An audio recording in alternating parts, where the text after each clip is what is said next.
I run around with my children, in the backyard and shoot targets and shoot tin cans.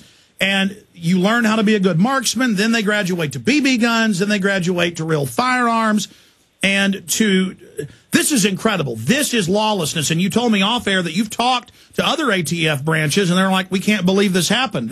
These aren't real firearms. We don't have a statutory authority. But it doesn't matter. They're in your area. They're just going to do whatever they want.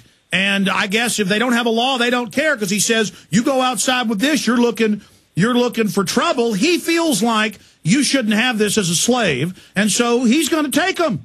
That's the end of it. Doesn't matter if it's $30,000 shipment. Doesn't matter, because they run this country now. Yep, that's exactly right.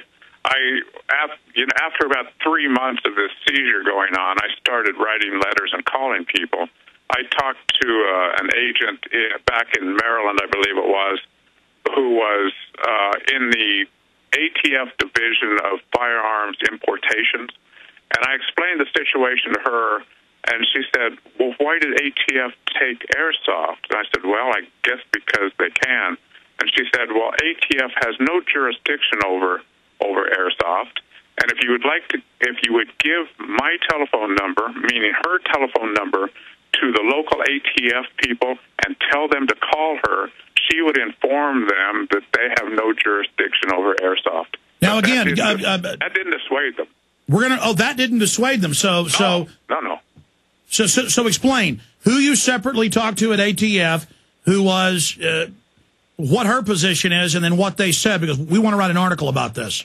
Yeah, well, exactly. And I can provide you with a phone number at some future. I don't have it with me right here.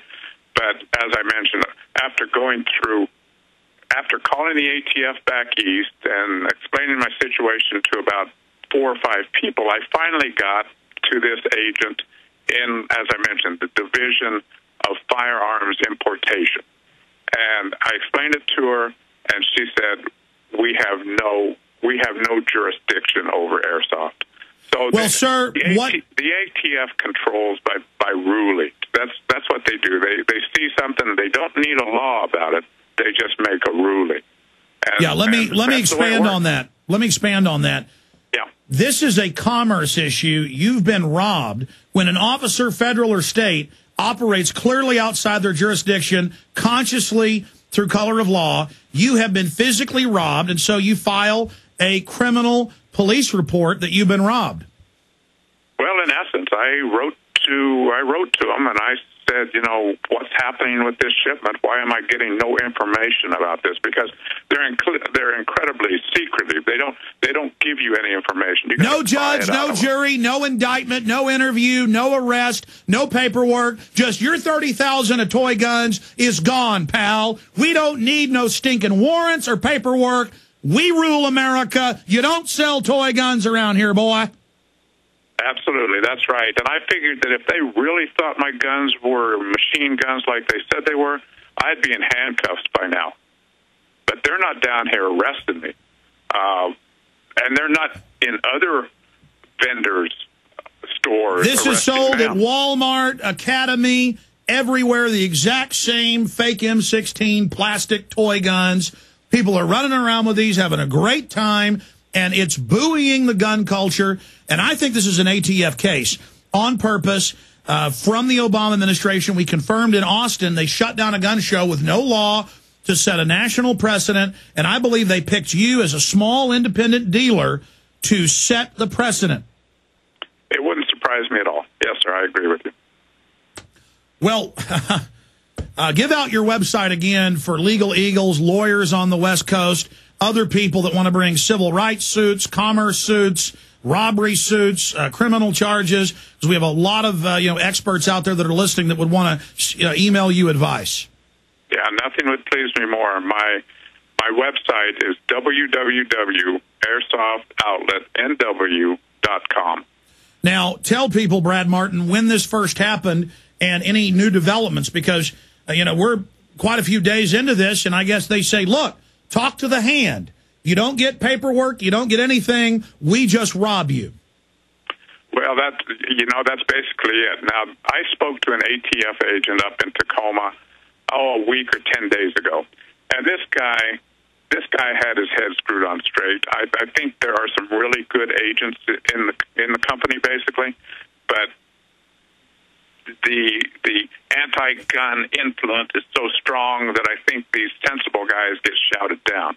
But I was talking to him, and he said that basically Customs has me on a hit list now, that anytime one of my orders hits port, they're going to flag my order, they're going to take it for intensive examination, and right now they have 2 more of my orders backed up in port for intensive examination. And whoa, they're going to put you out of business. They got a $30,000 order and just grabbed it with the ATF. What have they gotten now?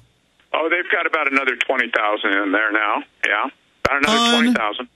Unbelievable. Well, people need to, all over the country, order the guns you've got in stock, the plastic toy pellet guns, just to keep you afloat. Because that's one thing I've noticed the feds will do. They'll just ruin you to set the precedent, pick a little guy, and then hope you just go away.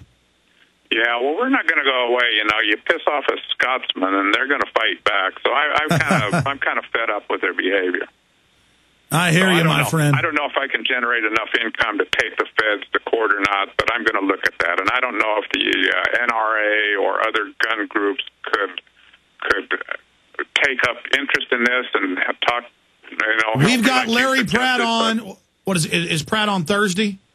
Head of Gun Owners of America. We're going to get, believe me, Jews for Preservation of Firearms or the Gun Owners of America is going to want to help you. We've got the ATF red-handed here in lawlessness, color of law, shanghaiing, freebooting.